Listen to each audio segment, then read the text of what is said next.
이제 우리의 눈은 세계로 향합니다. 중국은 어떤 변화를 준비 중일까요? 현재 중국은 피지컬 AI의 거대한 실험장입니다. 上午好，欣赏美女，雨天路滑，注意安全。 피지컬 AI 시장에서 중국은 질주하고 있습니다. 로봇들이 실험실을 벗어나 일상의 공간에 상상치 못한 방식으로 투입되고 있습니다. 2025년에 세계에서 출하된 휴머노이드 로봇 10대 중 8대가 중국산입니다. 압도적인 제조 기반을 바탕으로 중국은 데이터 수집에 나섰습니다.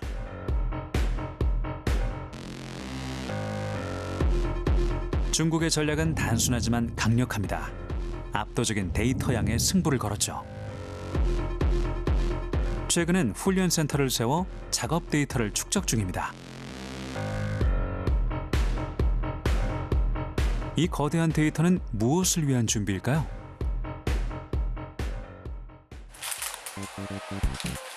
그 첫 무대는 산업 현장일 겁니다. 로봇이 데이터 학습으로 반복적인 노동을 대신할 수 있겠죠.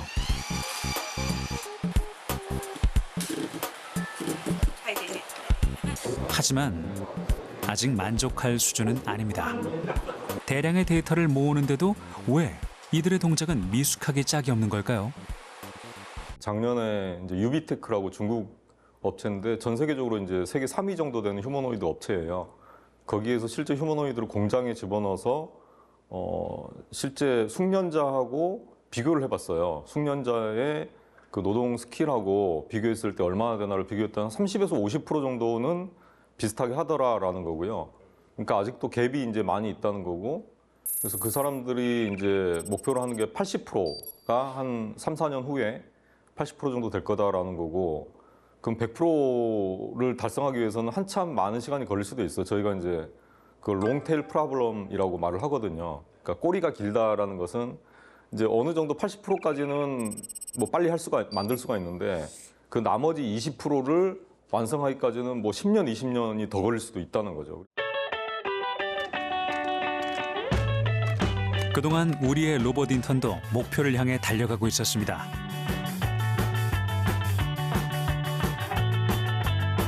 로봇 인턴이 일하는 공장을 다시 찾았습니다. 과연 몇 %까지 목표를 달성했을까요? 요즘엔 배치된 라인에서 실전 훈련을 합니다. 인턴이 맡을 작업은 부품 세척 공정에서 철제 도구를 밀어서 옮기는 일인데요. 오늘도 작업 동작을 반복하며 데이터를 쌓아가고 있습니다. 그동안 퇴근 시간 후 매일 훈련을 해왔지만 동작은 여전히 더딥니다. 낮에는 학습을 시키고 작업자가 퇴근한 근로자가 퇴근한 오후 저녁에는 라인에 투입해서 그 작업하는 행동들을 모션을 계속 시뮬레이션 학습을 반복하고 있습니다. 그래서 완성도를 99.9%까지 올리기 위해 지금 현재 노력하고 있는 단계입니다. 근데 사실은 되게 간단해 보이는 작업 같긴 한데요. 이 미는 거는. 사람은 간단하죠. 아까도 말씀드렸다시피 얘한테는 아주 많은 인고의 고통이 시기는 필요합니다. 선배 직원들은 인턴의 업무 능력을 어떻게 볼까요? 지금 상황에서는 회사 입사한 지 얼마 안 된 신입사원 같은 그런 느낌입니다. 많이 가르쳐야 되고 일단 좀 많이 지켜봐야 되고요. 손이 많이 가는 그런 스타일입니다. 정말로 실제 사람처럼 움직일 줄 알고 생각을 하고 있었는데 막상 움직이는 거 보니까 아직까지는 아직 내가 먹고 살 길이 아직 많이 남아있다고 생각을 했죠. 직원들이 로봇 인턴에게 냉정한 평가를 내린 이유가 궁금해집니다. 수치적으로는 표시가 안 나는데 이렇게 제품을 만져보거나 이렇게 하면 이렇게 약간 깔깔깔깔 거린다는 그런 것까지 이제 그 업무 환경이 이제 상황마다 다르죠. 매일매일이 다르고요. 어떤 돌발 상황이 터질지 모르니 가공된 제품에서 문제가 생겼을 때 경험해봤던 감으로는 쉽게 견적을 낼 수가 있거든요. 이거 로봇이 해야 된다라고 하면 원인 찾기도 어려울 뿐더러 일단은 지금 상황에서는 네, 사람이 훨씬 낫다고 생각합니다. 아직은 사람이 더 낫다는 그 판단은 이미 오래전 확인되었습니다.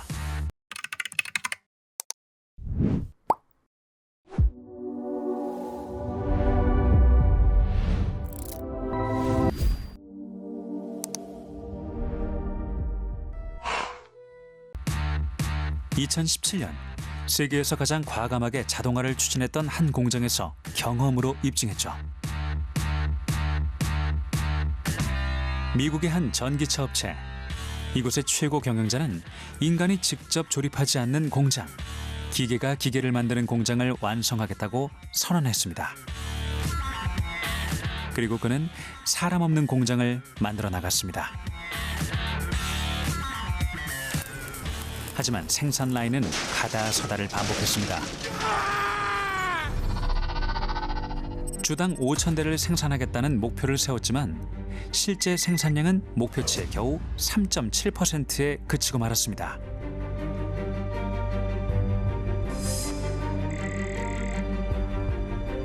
최고 경영자는 생산 지옥에 빠졌다며 자동화 로봇에 너무 큰 기대를 건 자신의 실수를 인정했습니다.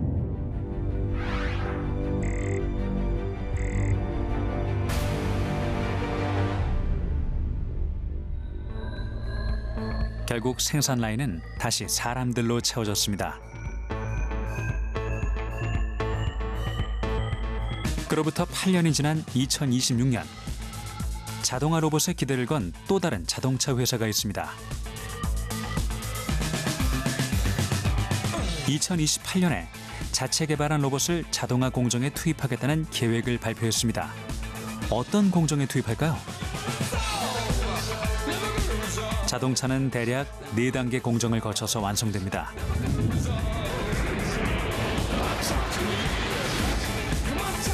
철판을 자르는 프레스, 골격을 만드는 차체 공정, 색을 입히는 도장이 이어지죠. 여기까지는 이미 기계의 손에 넘어갔습니다. 사람만이 할 수 있는 공정은 단 하나, 의장입니다.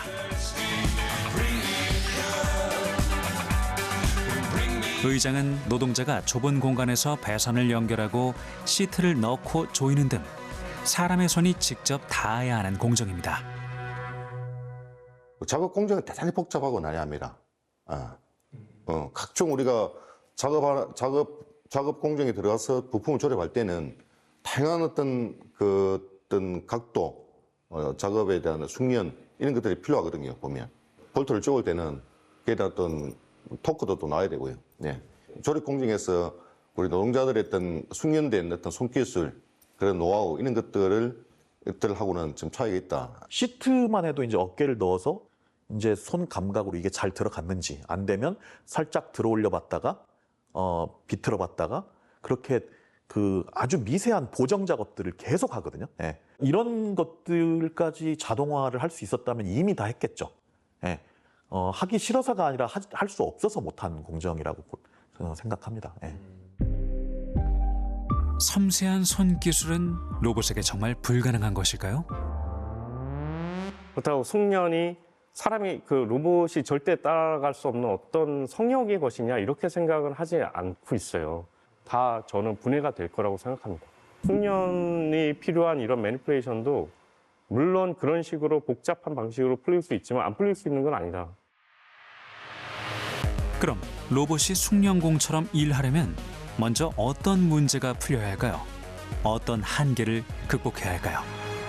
생산 현장에서 벌어지는 이 예상하지 못했던 상황에 대한 대응 능력이 굉장히 뛰어나다는 거예요. 그래서 이제 그게 우리식으로 얘기할 때 임기응변 능력, 기록을 하고 매뉴얼화해서 그걸 체득하게 해야 할 것 같은데, 이제 그럼 그렇게 했을 때 그럼 그 사람들의 그런 임기응변적인 능력도 전승이 될 수 있을 것이냐.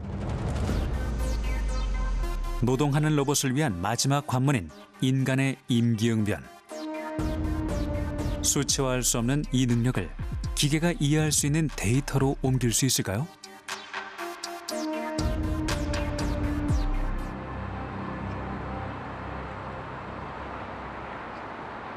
숙련을 데이터화한 한 사람을 만나러 왔습니다.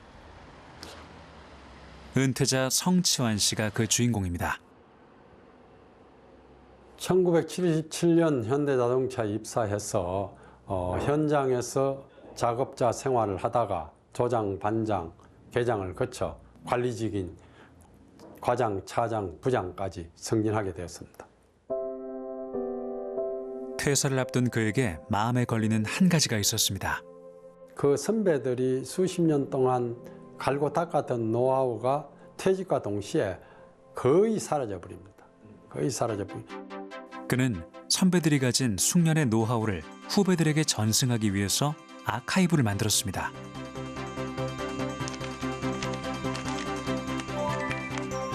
현장의 숙련 기술을 글과 영상으로 남겨서 공유했죠. 노동자의 몸에 새겨진 기술을 데이터로 옮겨서 하나의 도서관으로 완성한 겁니다. 기록된 노하우를 기계에게 번역해 줄 수 있을까요?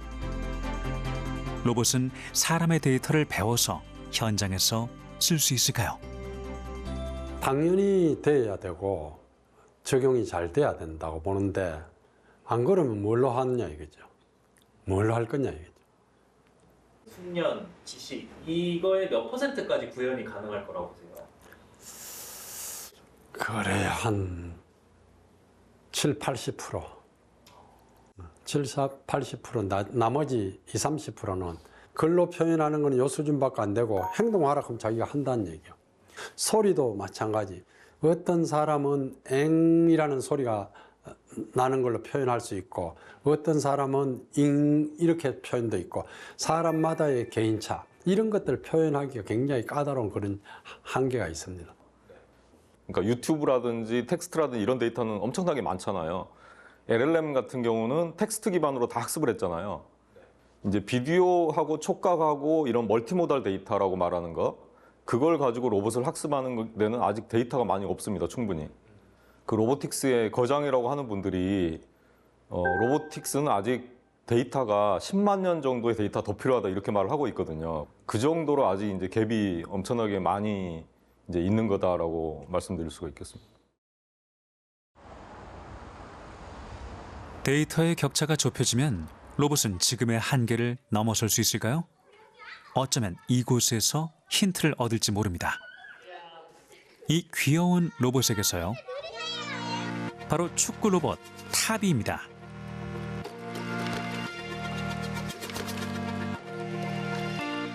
이 로봇은 축구를 시뮬레이션으로 학습했습니다. 물론 공을 찾는 법도 배웠죠.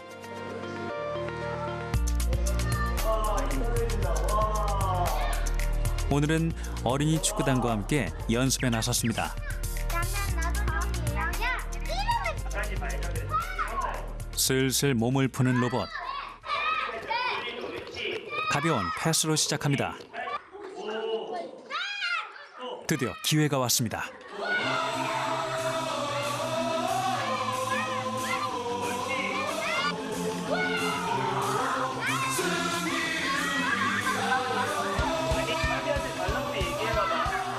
로봇 선수가 곧잘 공을 차며 선전 중입니다.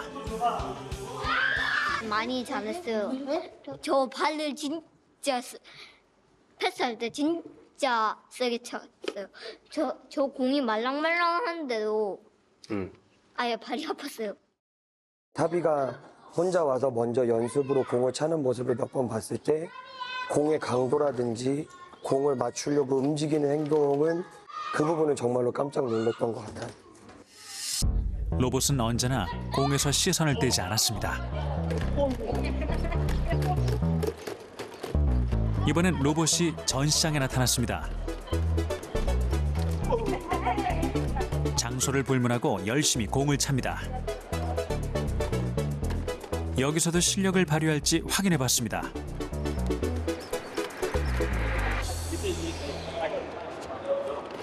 그런데 갑자기 멈춥니다. 잠시 뒤 이어서 공을 찾는데요. 빨간 카펫 위에서 또 멈춥니다. 로봇이 멈췄던 건 공을 찾는 방법 때문입니다. 이 로봇에게 공은 그저 빨간 원형이거든요. 안내선으로 해주신 게 빨간색 카펫처럼 해주셨는데 빨간색 카펫 쪽으로 이제 공이 흘러가게 됐을 때는 아마 빨간색을 좀 인식하는 과정에서 공으로 아마 인식을 잘 못하는 경우가 종종 있는 것 같습니다.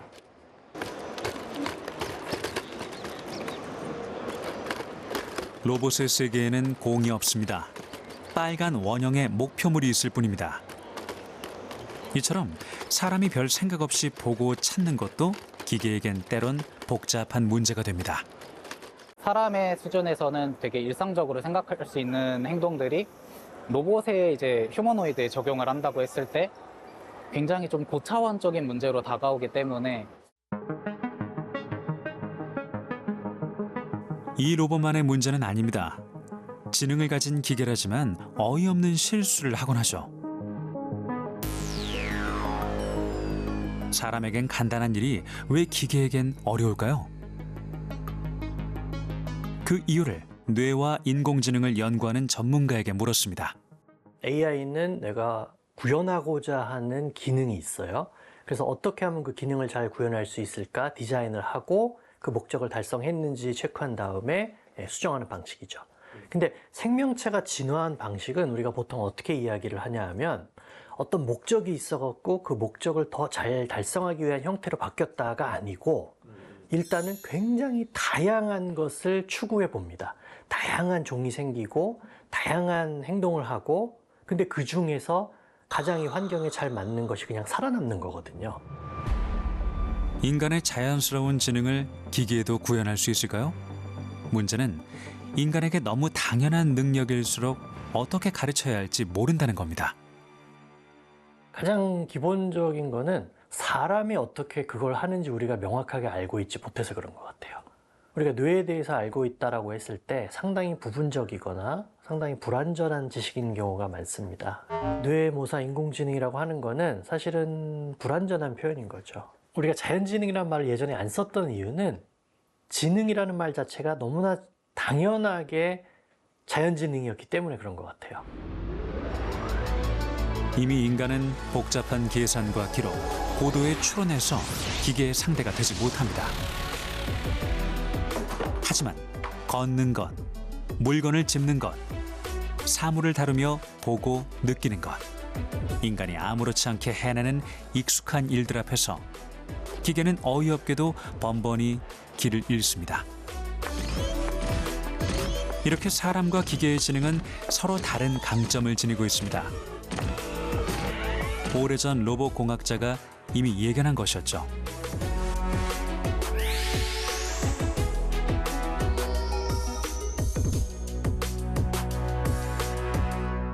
이게 뭐냐면은 인류의 역사가 길잖아요. 그렇죠? 근데 우리가 차스를 두고 바둑을 둔 역사는 그거에 비하면 엄청 짧다고요. 그렇죠? 근데 우리가 생존을 위해서 걷는 거, 사물을 빨리빨리 인식하고 이런 것들은 인류가 출현하고 나서부터 생존을 위해서 계속 발달시켜왔던 거라고요. 그리고 유전을 통해서 어느 정도 이렇게 넘어왔고 그 후속 세대로. 그러니까 이게 발전하는 기간이 훨씬 길었다는 거죠. 우리는 인간과 기계의 능력을 어떤 시선으로 바라봐야 할까요? 모든 인간의 일을 피지컬 AI가 다 할 수 있게 만드는 것이 우리의 목표가 되는 것이 합당한가? 혹은 의미가 있는가? 저는 사실 그럴 필요가 없다라고 생각을 합니다. 왜냐하면 AI가 잘할 수 있는 부분은 명확하게 있고 또 사람이 잘할 수 있는 부분이 명확하게 있다라고 하면 그 역할을 적절히 나누어서 하고 또 둘이 같이 했을 때 훨씬 더 잘할 수 있게 되는 부분이 있을 겁니다. 그러면 그 부분에서 우리가 의미를 찾으면 될 것 같거든요. 사람은 그 일을 하기 위해서 태어난 건 아니잖아요. 작업을 하기 위해서 태어난 것도 아니고 계산을 하기 위해서 태어난 것도 아니죠. 감정적으로 사상적으로 되게 복잡한 존재잖아요. 그런 것들을 몇 개의 인공지능이 따라갈 거라고 생각하진 않아요. 그래서 나는 기계보다 로봇보다 더 생산성이 있어야 돼 이런 거를 집착할 필요는 저는 없다고 보고요. 로봇에게 밀려날지 모른다는 두려움, 그 불안 속에 인간의 노동을 너무 쉽게 재단한 건 아닐까요? 미국 자동차 공장의 얘기로 돌아가 봅니다. 완전 자동화에 실패한 뒤 최고 경영자는 로봇 생산성에 다른 가치를 매겼습니다. 그래서 그가 꿈꾸는 피지컬 AI 시대는 좀 다릅니다. What we do expect is that the output per person at Tesla becomes very, very high. Yeah. So we're not planning any like layoffs or reductions in personnel. In fact, we will increase our headcount. But the output per human at Tesla is going to get nutty high. 피지컬 AI로 고용을 늘리겠다는 계획. 거대한 기업만의 생각일까요? 한국의 제조 현장에서도 같은 답을 찾아가고 있습니다. 매출을 증가합을 통해서 그러면 고용도 더 증가되고 동일 구조에서 사람을 더 늘리는 구조로 가게 되다 보니 인당 생산성이나 인당 매출액이 더 늘어나게 되는 거죠.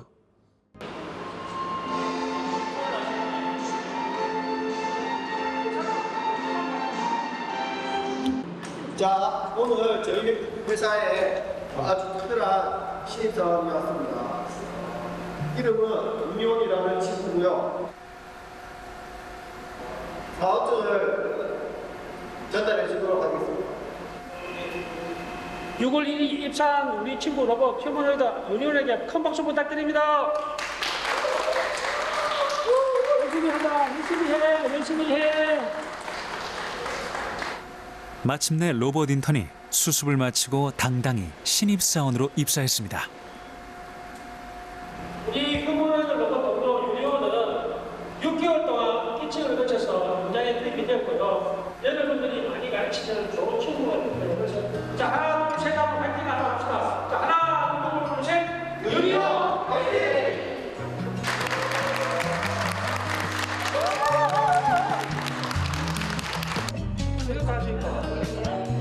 선생님이 하는 일을 이 친구가 대신 할 수 있다고 생각하세요? 아이고, 뭔가 사람이 할 수 있는 일보다 로봇이 할 수 있는 일이 좀 더 부각될 수도 있겠다는 생각이 조금은 두렵기도 하고 그렇지만 지금은 반가운 마음이 조금 더 큰 것 같습니다. 처음 봤을 때 좀 설레었습니다. 앞으로 이제 저희 회사에서 어떤 업무를 어떻게 해나갈지 기대감과 동시에 이제 설레임이 좀 들었습니다. 실제로는 뭐라고 부를 것 같으세요? 현장에 들어가면? 솔직히 말해서 이제 저희 여기는 이제 뭐 사투리로 해서 그냥 편안하게 야 할 것 같습니다.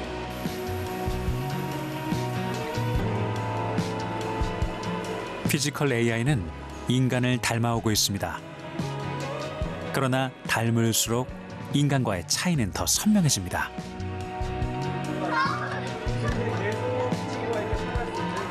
그 다름을 이해할 때 새로운 관계가 시작되지 않을까요?